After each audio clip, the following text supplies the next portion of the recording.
Puji Tuhan saudara sekalian, hari ini kita mau terus belajar firman Tuhan. Tapi saya juga mau mengharapkan saudara-saudari semuanya di rumah tolong jaga kesehatan dan jangan sering kumpul-kumpul dengan teman-teman ya. Tahan diri sedikit ya. Oke, usahakan olahraga dan take care gitu loh ya. Oke, puji Tuhan. Kita mau sama-sama belajar firman Tuhan yang terdapat di Matius 7 ayat 12. Matius 7 ayat 12. Segala sesuatu yang kamu kehendaki supaya orang perbuat kepadamu, perbuatlah demikian juga kepada mereka. Itulah isi seluruh hukum Taurat dan kitab para nabi. Mari kita berdoa. Terima kasih Tuhan Yesus atas firman Engkau yang begitu berarti. Berkatilah kami Tuhan. Pakailah kami Tuhan, supaya kami yang menyampaikan firman Engkau dan mendengarnya kami semuanya bisa dikuatkan. Dalam nama Engkau Tuhan Yesus kami berdoa. Amin. Saudara sekalian, bahwa ayat ini mengatakan apa yang kita kehendaki supaya orang lain perbuat kepada kita, perbuatlah demikian juga kita kepada mereka. Nah, di dalam kehidupan Kristen kita, karakter kehidupan Kristen kita harus mau berbeda dengan orang lain. Nah, contohnya, kita jadi seorang manajer, kita seorang jadi direktur, ataupun seorang jadi pengusaha, entrepreneur. Kita ini sering sekali ya mau orang hormati kita. Kita dihormati ataupun diseganin bukan karena posisi. Memberi hormat itu karena keteladanan kita. Jangan kiranya kita diangkat menjadi manajer, kita punya karakter, kita punya sifat itu gila hormat. Jikalau kita ingin memperoleh rasa hormat dari orang lain, jadilah seseorang yang pantas dihormati. Berperilaku dan berpola pikiran sebagai seseorang yang pantas diteladani.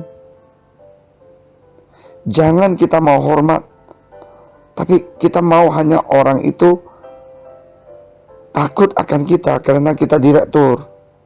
Itu nggak benar. Rasa hormat bukanlah sesuatu yang pantas dipaksakan kepada orang lain hanya karena kita memiliki posisi sebagai seorang pemimpin atau kita memperoleh uang sebagai seorang pengusaha ataupun seorang bos. Saya pernah di rumah duka, ya, ini orang meninggal dan karyawannya bilang, aduh bagus juga lah si pelit ini meninggal. Saya sedih sekali dengan begitu. Berarti sepanjang tahun ini karyawan kerja buat dia 10 tahun kemungkinan. Semuanya tidak bisa respect dia sebagai seorang pemimpin karena dia pelit ataupun kejam. Nah, hari ini kita jadi anak Tuhan. Marilah kita impact orang lain bukan karena kuasa kita, posisi kita, tapi karena karakter Kristus ada di dalam kehidupan kita. Ada satu orang mengatakan, respect is something that is earned. It doesn't just happen because you are in a leadership position. Nah, saya mau katakan, orang ini mengatakan bahwa hormat itu harus mau kita teladanin, melakukannya. Kita memenangkan orang di bawah kita.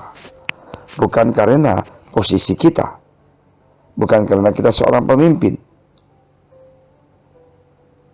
Nah, bukan karena orang itu respect kamu, karena dia takut kamu bisa memecat dia. Kamu bukan menjadi pemimpin yang baik jikalau itu adalah pikiran anak-anak ataupun karyawan Anda ataupun bawahan Anda. Nah, karena itu ayat Matius 7:12 begitu jelas. Segala sesuatu yang kamu kehendaki supaya orang berbuat kepadamu, perbuat demikian juga kepada mereka. Nah, inilah teladan supaya anak buah ataupun di bawahan kamu bisa respect. Nah, saudara sekalian, di zaman Yesus sudah ada orang seperti ini. Di Matius 12, dalam pengajaran Yesus, dia berkata, hati-hatilah terhadap ahli-ahli Taurat yang suka berjalan-jalan memakai jubah panjang dan suka menerima penghormatan di pasar, yang suka duduk di tempat terdepan di rumah ibadah dan di tempat terhormat dalam perjamuan. Tuhan Yesus sudah ngajarin kita, jangan kita seperti orang-orang ahli Taurat, orang Farisi. Kita maunya dihormati, kita mau disanjung, kita mau orang itu takut dengan kita, segeneng dengan kita, dan kita merasakan bangga. Itu bukan karakter Kristus. Yesus begitu rendah hati, dia sampai membasuh kaki murid-muridnya. Nah, inilah teladan yang luar biasa sebagai seorang pemimpin. Ya, Yesus, dia baik sama kita dan dia rendah hati. Dia mau menunjukkan kepada kita anak-anak dia bahwa aku datang ke dunia ini bukan dilayani, melainkan melayani. Karena itu teladan Yesus harus kita belajar dan kita lakukan seperti Yesus. Nah, sering sekali kita jadi anak Tuhan. Kita bermegah karena kesuksesan kita. Kita bermegah karena kekayaan kita. Kita bermegah karena kepintaran kita. Justru jadi anak Tuhan, biarlah karakter kita di kantor bisa menyinarkan orang lain bahwa Kristus ada di dalam hati kita.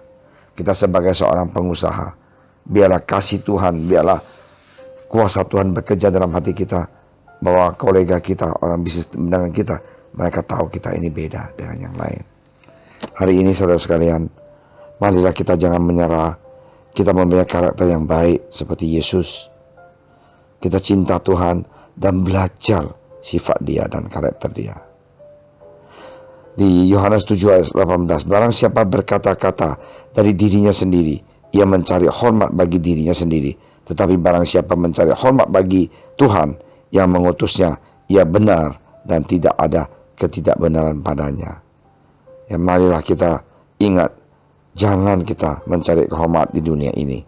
Ya, demikian juga di diaken-diaken, haruslah orang terhormat, jangan bercabang lidah, jangan penggemar anggur, jangan serakah. Nah, inilah kita punya sifat. Jangan kita serakah, jangan kita seperti orang Farisi. Kita mau mencari apa? Mencari nama. Ya, kita bercabang lidah, sebentar A, sebentar B. Di mana ada uang, kita deketin saudara yang ada uang. Bohong sana, bohong sini, jangan. Yesus mau karakter kita itu seperti dia. Ya, puji Tuhan, marilah kita minta Tuhan Yesus mengubah kita, membentuk kita, supaya kita punya karakter bisa menuju seperti Kristus. Ya, mari kita berdoa. Tuhan Yesus, terima kasih Tuhan atas hari yang indah ini. Kami semuanya bisa belajar firman Engkau, supaya kami bisa memiliki karakter yang baik. Terima kasih Tuhan, terpujilah nama Engkau. Sekali lagi kami serahkan bangsa negara kami ini, supaya kami mau lihat mujizat terjadi Tuhan, bahwa Corona COVID-19 ini akan cepat berlalu dan kita akan memiliki kemenangan. Dalam nama Tuhan Yesus kami berdoa. Sungguh mengasihimu Yesus, Kau yang Maha Tahu dan menilai hidupku. Tak ada yang tersembunyi bagimu. Telah ku